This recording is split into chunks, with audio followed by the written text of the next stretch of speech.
And you are back inside the Now Morning Show here on TTT. It's just about 22 minutes after the hour of 6 o'clock. And we're so happy that you have joined us. Thank you so much.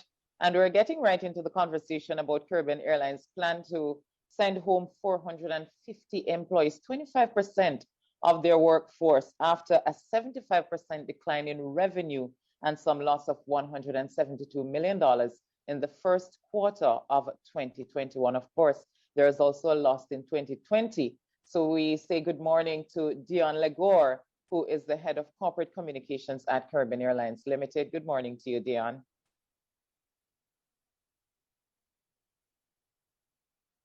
All right, Dion, we are not getting your audio. We're not getting your audio at all. Are you getting it now? Yes. Okay. Yes. So again, I say good morning to your listeners.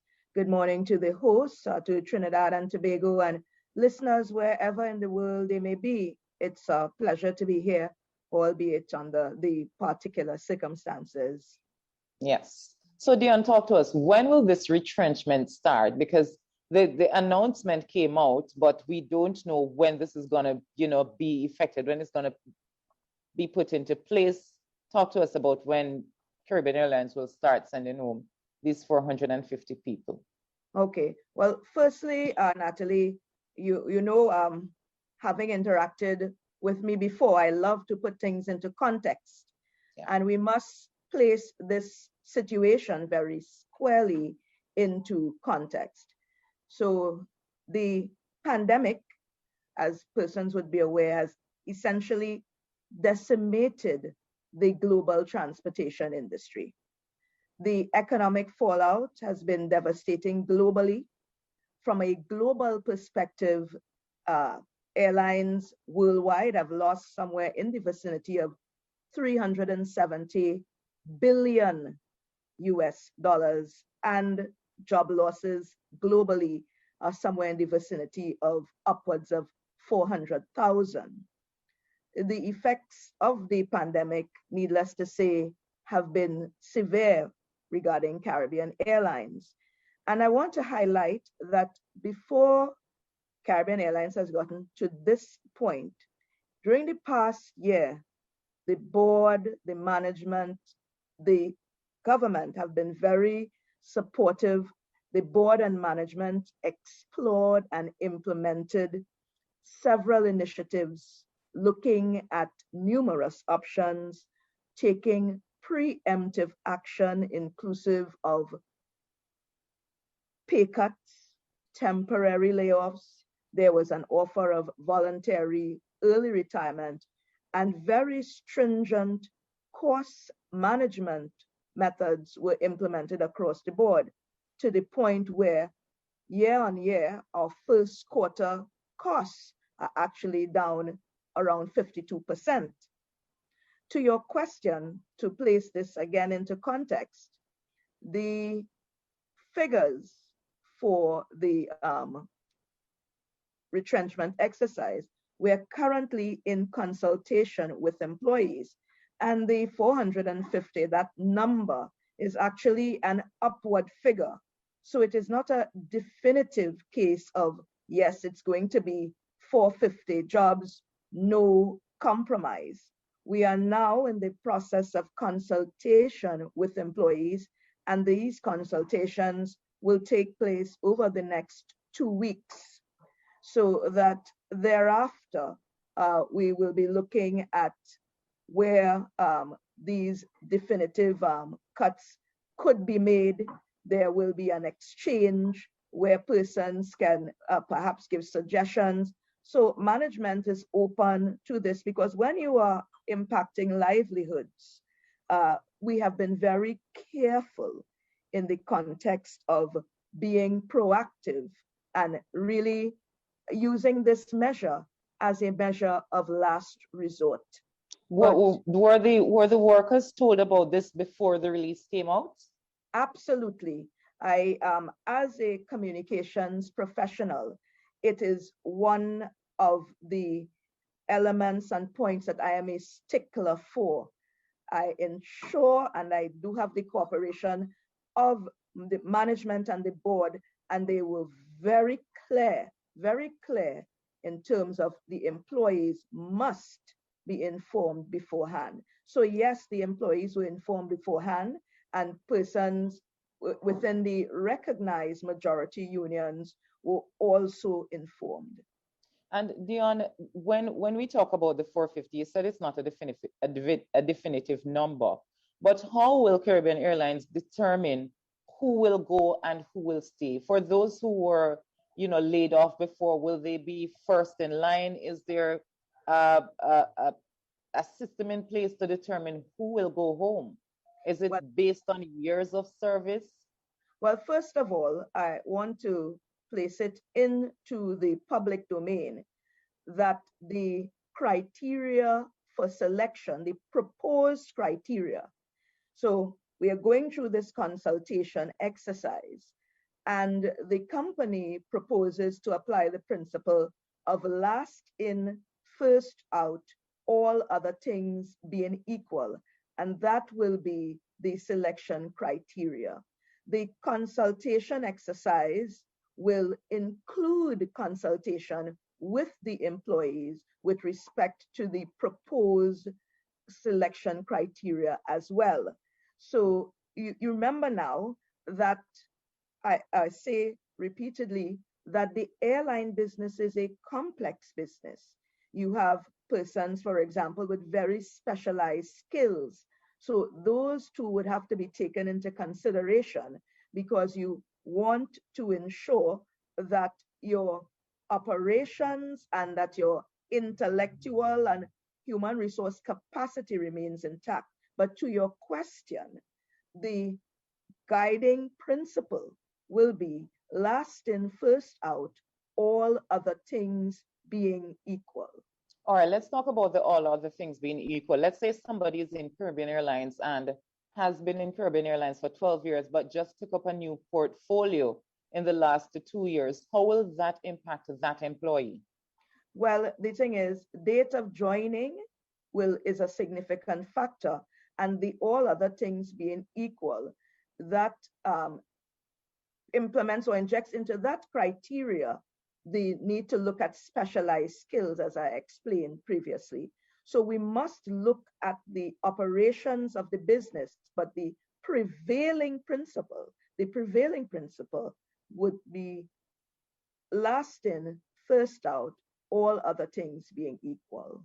The Minister of Finance did indicate to us that the fleet, the Caribbean Airline jet fleet and other ATRs will be reduced. Could you give us the numbers that it will be reduced by? Because I'm thinking that we're hearing that it's because of the reduction in the fleet that we also have to reduce the employees.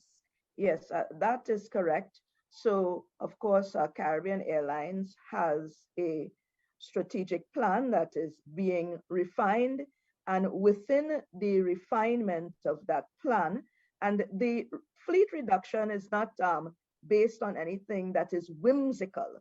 The fleet reduction is actually based on projections regarding the travel demand that looking forward we're seeing. So the company will adjust its operations until travel regains momentum. And to your point, we're looking at a reduction of between 6 to 8 jets. And those are of course, the larger aircraft, the 737-800s. The fleet has been reduced because we've had the redelivery of aircraft, but we're looking at a reduction of somewhere between 6 to 8 737s and between 5 to 7 ATRs. And will the reduction in fleet affect any contractual arrangements that CAL has with aircraft, with jet suppliers? Well, the thing is, the jets, and this is particularly the jets because the ATRs are another, we own the ATRs, most of them. The jets are leased. So the leases, some of them are coming to the natural end of their contractual period. So once the leases come to an end, in the context of airline, what we do, we redeliver the aircraft. So it is redeliveries. And again, these projections are based on the reduction of the fleet is based on us looking at what passenger demand proposes to look like in the coming years as the travel industry recovers from COVID. Now, we seem to have a high demand for travel between Trinidad and Tobago, especially sometimes of the year, the Easter, the Christmas season, that kind of thing. Will the reduction in the ATRs and even the jets, how will these reductions affect travel to Tobago? Well, Natalie, they will not. In the context, again, the air bridge, of course, is very high priority for Caribbean Airlines. So in the context of any review of operations, the air bridge is high priority, and the air bridge will always be serviced as far as we are able to service. As you brought up the issue of the air bridge, I'd like to place on record and in the public domain that for the past 3 to 4 years plus, the issues of the air bridge have whittled to near nothingness because we have carefully managed the operations of the air bridge. And that speaks, of course, to the competence of our operations area and our commercial areas. But again, the priority there, we have prioritized that. It has been well managed, and I foresee no challenges in that regard. And what about cost, the cost of flights? Because that has always been a concern for travelers, especially with Caribbean Airlines. We seem to, even in the pandemic, we got some raise in cost for some flights. With the reduction of this fleet, isn't that going to drive the cost up when demand is there? Costs in terms of what? In terms of international or domestic? Even domestic and international travel. Okay. Well, domestic, that is a different matter. Regional travel. Right. Regional travel, I'm glad you raised regional travel, because regional travel in the context of airlines, little known fact is that in terms of regional travel, what drives up that cost for regional travel in a way that is impactful is the taxes, which are actually outside of the purview of the airlines. So if you look, for instance, at other regional carriers, you would see across the board the cost of flights. It tends to be probably a little on the higher side. So it is not a circumstance that is unique to Caribbean Airlines. It actually has to do with elements that are outside of the control of the airlines. And we have been speaking to the particular stakeholders in that regard for a number of years to work with airlines. And I'm speaking all regional airlines. This has been an ongoing discussion to get reductions so that this can be reflected in the cost of tickets. And if Caribbean Airlines has taken the decision to cut the fleets, what happens when demand for flight increases? Right. Well, in terms of the increases in flight demand, there are options that can be explored. For example, schedule adjustments, and also based on if you see where projections change, where demand increases, then negotiations can take place with respect to, let me not get technical, but there is a term that we use saying you have a sort of accordion fleet. So you expand and contract as per travel demand. But for now, we are very confident based on our research. You see, Natalie, in this business of airlines, which is a complex business, which is a regulated business and calls for a tremendous amount of planning, we really are informed very much by data and evidence and using research to test various models before decisions are made. Right. So as of this point, 450 tentative might be less, might be, you said that's the highest figure. So yeah, that is not the anticipating that it will be more. right. That is the upper limit. Right. So and again, the consultations continue with the relevant stakeholders in that regard. So that is the upper limit. But all things being equal, as we say, the government has indicated that it intends to open the borders by mid-July. Is this the right time for Caribbean Airlines to send home 25% of its workforce when in July the demand for flights may increase? Well, More than likely will increase. Actually the projections and our calculations have been done with that in mind. Remember, we're dealing with a reduced fleet, and a schedule will be built around that particular fleet. So one has to ensure that the requisite resources are aligned to service that. But again, we are quite confident in terms of these projections.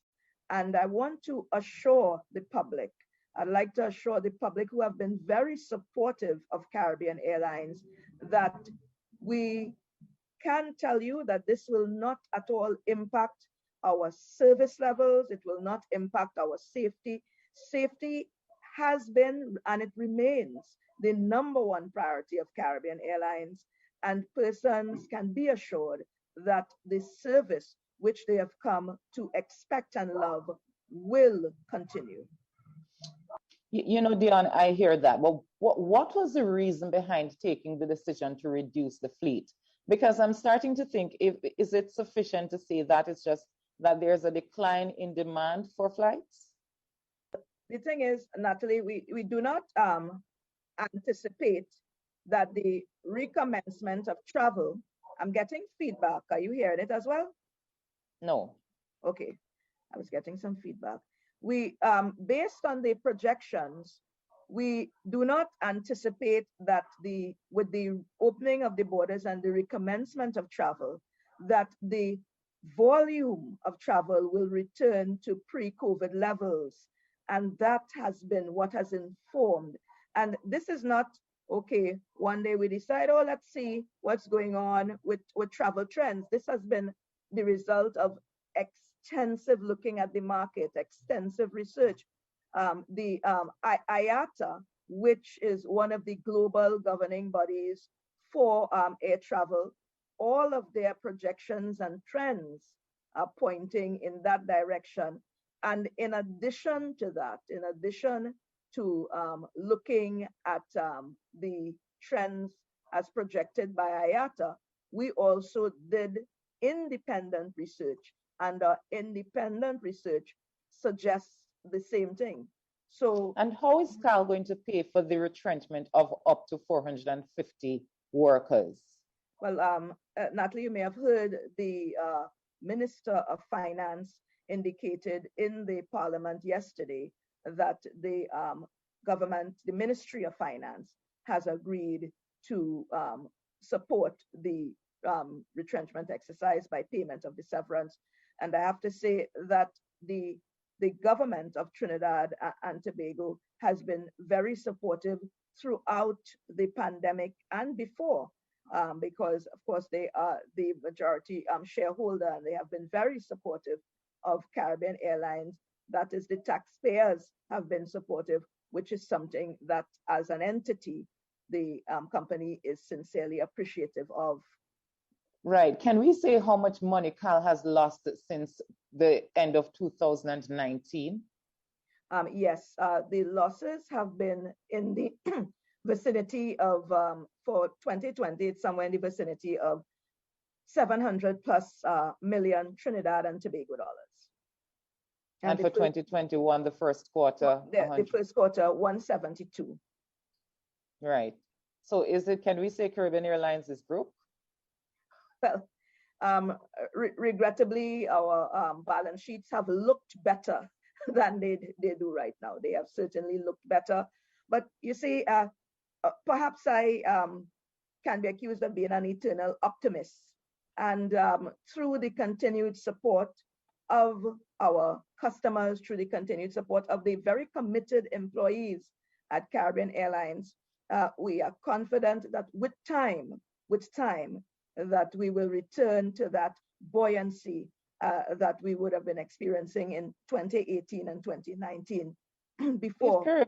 If Caribbean Airlines has taken the decision that, based on trends and based on research, that they needed to cut their fleet to such levels, when do you anticipate that Caribbean Airlines will be in a position to make a profit again?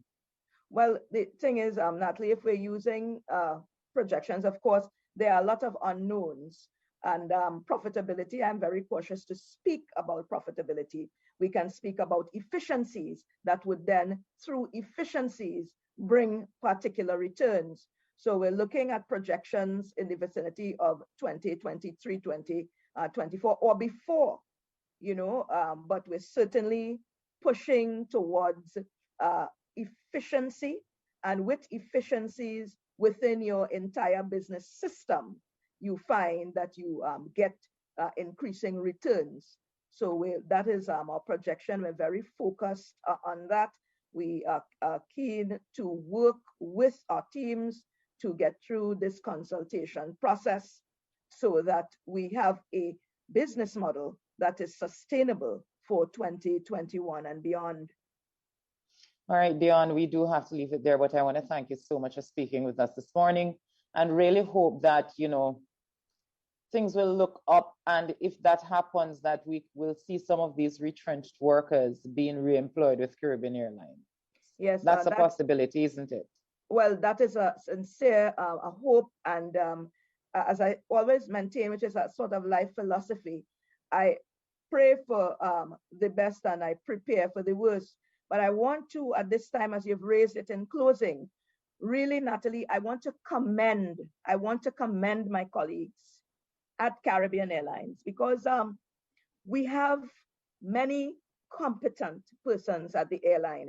And you find that one of the threads running through when you speak to persons who work in this industry is a passion for what we do, a passion and a love for this industry and for the service that we provide to the people of this region and the diaspora and beyond. So in closing, I would like to commend my colleagues. We have stood up and borne the burden of this pandemic with grace and really with commitment. And my sincere thanks to everyone. We will get through this.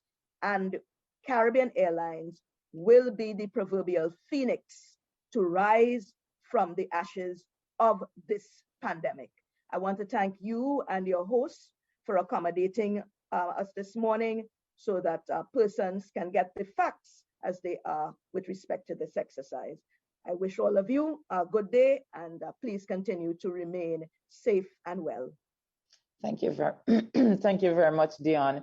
All right, Dion Legore, there, Head of Corporate Communications at Caribbean Airlines, talking to us. And for those of you who work at Caribbean Airlines who might be a bit anxious right now, first in, last out. That's it.